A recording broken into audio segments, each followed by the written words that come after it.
Halo semuanya, Assalamualaikum dan salam damai sejahtera bagi kita semua.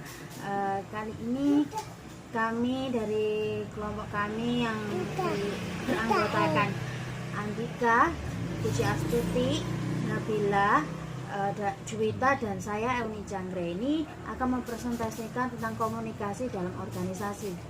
Nah, dalam suatu organisasi itu pasti diisi oleh berbagai jenis manusia dengan memiliki pemikiran dan sifat yang berbeda-beda. Nah, untuk mewujudkan organisasi yang maju dan berkembang diperlukan suatu interaksi antara satu sama lain. Nah, maka dari itu komunikasi diperlukan dalam organisasi. Organisasi adalah sarana manajemen yang merupakan bagian dari fungsi manajemen organisasi.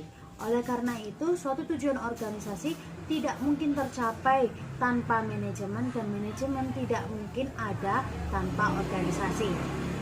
Definisi fungsional komunikasi organisasi adalah penyampaian dan penafsiran informasi, pesan, dan perintah tujuan di antara unit-unit komunikasi yang merupakan bagian suatu organisasi tertentu. Suatu organisasi terdiri dari unit-unit komunikasi dalam hubungan hierarkis antara yang satu dengan yang lainnya dan berfungsi dalam suatu lingkungan. 4 fungsi komunikasi menurut Stephen P. Robbins dan Mary Coulter. 1. Kontrol. Komunikasi formal dan informal bertindak sebagai pengendali tingkah laku individu dalam organisasi. 2. Motivasi. Komunikasi menjelaskan kepada karyawan apa yang harus dilakukan, seberapa baik mereka telah melaksanakannya, dan apa yang dapat dilakukan untuk meningkatkan kinerja. 3. Ekspresi emosi. Interaksi sosial dalam bentuk komunikasi kelompok kerja yang menyediakan suatu cara bagi karyawan untuk mengekspresikan dirinya sendiri. 4. Informasi. Individu dan kelompok kerja memerlukan informasi untuk mengambil keputusan atau melaksanakan pekerjaannya. Tipe komunikasi dalam organisasi. Komunikasi formal, komunikasi yang mengikuti rantai perintah yang resmi atau yang merupakan bagian komunikasi yang dibutuhkan untuk melaksanakan suatu pekerjaan. Komunikasi informal, komunikasi yang tidak diatur oleh hierarki organisasi. Karyawan dapat memuaskan kebutuhannya untuk berinteraksi sosial, dapat meningkatkan kinerja organisasi dengan menciptakan seluruh komunikasi yang lebih cepat dan lebih efektif.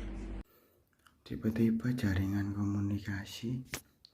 Komunikasi verbal meliputi simbol yang menggunakan satu kata atau lebih dari.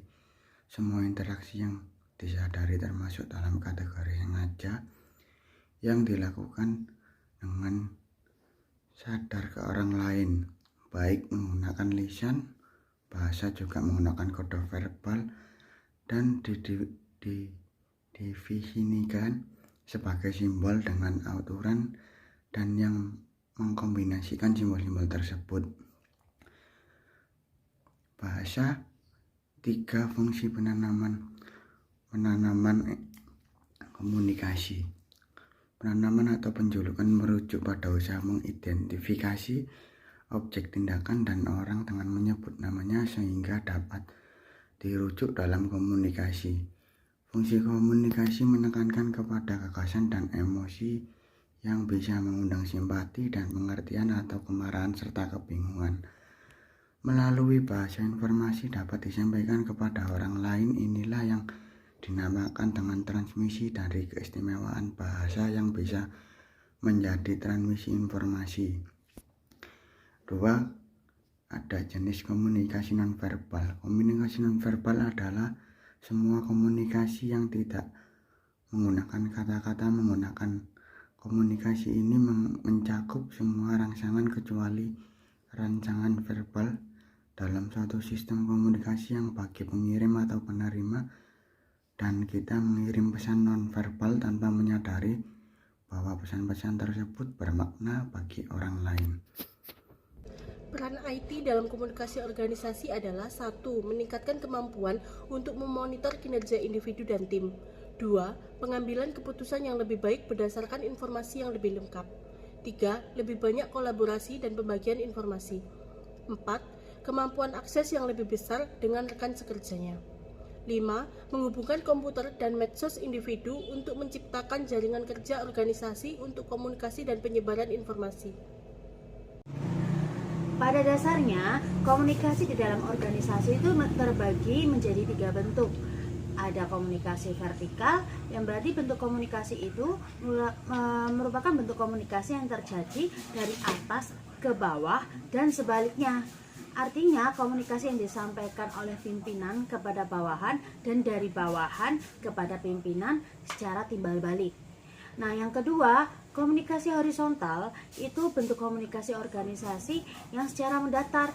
Nah, ini tuh berlangsung di antara sesama karyawan atau pegawai.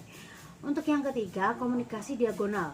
Bentuk komunikasi dalam organisasi ini sering juga disebut komunikasi silang. Proses ini berlangsung dari seseorang ke orang lain dalam posisi yang berbeda. Jadi, dalam menyampaikan komunikasi sangat penting dalam organisasi. Tetapi dalam menyampaikan komunikasi, kita harus mengetahui bagaimana cara yang benar agar informasi yang mau kita sampaikan dapat dipahami. Nah, dalam berkomunikasi tentu ada cara tersendiri bagaimana cara berbicara terhadap atasan, bawahan, maupun orang yang memiliki jabatan yang sama. Sekian presentasi dari kami, terima kasih.